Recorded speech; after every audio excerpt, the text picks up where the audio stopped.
All right, guys, back on the Fox 5 Live Zone. It is now 1:46. I got to tell you, I love this segment. Makes me happy every day, especially because you come bearing gifts. Yes, I do, Producer and Chris. it's usually something caffeinated. If you're not, I've started to notice a theme here. When you wake up at 2:30 in the morning, Yeah. right around this time of the afternoon, a caffeinated beverage will go a long, long way. And today, I'm holding a can of Coke, but not just any can of Coke. It's new Coke. Now, if you are a man of a certain age like me, you remember Coke has not had the best luck when it comes to rolling out right. new products. New Coke was a quick flash-in-the-pan fail. This is a little different. It is a flavored Coke. It is Coke spiced. Coca-Cola spiced is what they're calling it. And it's one of their first new permanent flavors in a long time, which is what makes it a little bit of a bigger deal. They advertise it as raspberry spiced Coke and other natural flavors. It comes in both full sugar and no sugar versions. We gave it a little taste test on the Lion Lunch Hour early. I think we were pretty unanimous. I think there was only one yuck. We gave it a yum or a yuck. I gave it a yum. Guy, you gave it a yum as well. You liked it as well. Yeah. Now, the real full permanent flavors of Coke are currently Coke Classic. Okay. Or New Coke.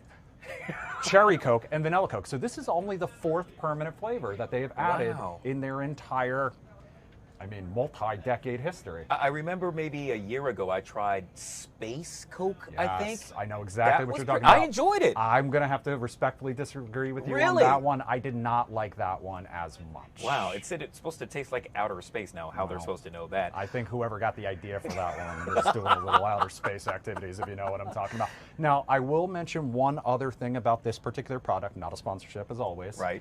So with Coke in general, with other soda brands in general, they are not seeing the sales that they did at one time. Seltzers, flavored waters, things like that have really cut into their market. So have some of these smaller boutique flavored sodas. So now this is one of their efforts to try to get their foot back into that market. So that's one of the reasons that they're rolling out.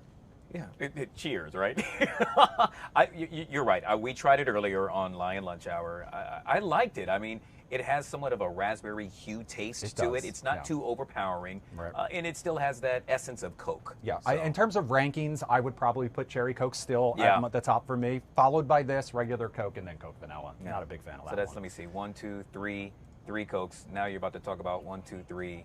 Fantastic Four. That's right. Marvel Cinematic Universe just announced yesterday the official cast list for the new superhero movie. Now, if you're familiar with comics, you know the Fantastic Four has been around for a long time. It has taken a long time for Marvel to finally get their hands on this property and do it the way that they want to do it. Now, there have been 2 other versions of this in the past, notably starring other MCU characters. By characters, I mean actors. Chris Evans, who we now know as Captain America, was in the original version back in the early 2000s, 2005, I believe. And then Michael B. Jordan, Killmonger from Black Panther, he was in a remake of it with Miles Teller about 10 years later. Now, in another 10 years, we're going 2005, 2015, 2025 is when this official MCU version of the Fantastic Four will debut. Now, the cast is interesting, and I'll tell you why. Because they picked 4 of the biggest actors in 4 of the biggest shows on TV right now. Mr. Fantastic, Richard Reed, is going to be Pedro Pascal. You know him as the Mandalorian. You know him from shows like Game of Thrones. And you know him from The Last of Us on HBO, that hit zombie series last January. As Sue Storm, the Invisible Woman, we have Vanessa Kirby, who you may know from movies like Mission Impossible with Tom Cruise and The Crown. Now, when it comes to her brother, Johnny Storm, also known as the Human Torch, who Chris Evans played in the 2005 version, we have Joseph Quinn.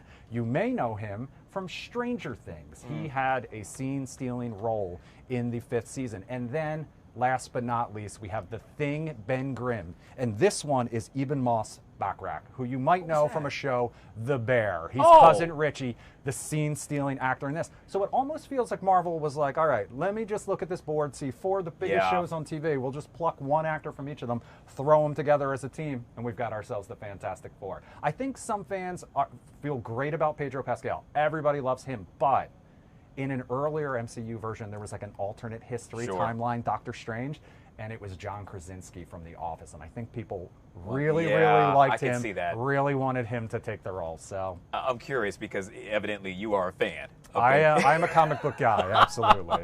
And so is this something that you're really looking forward to seeing, or?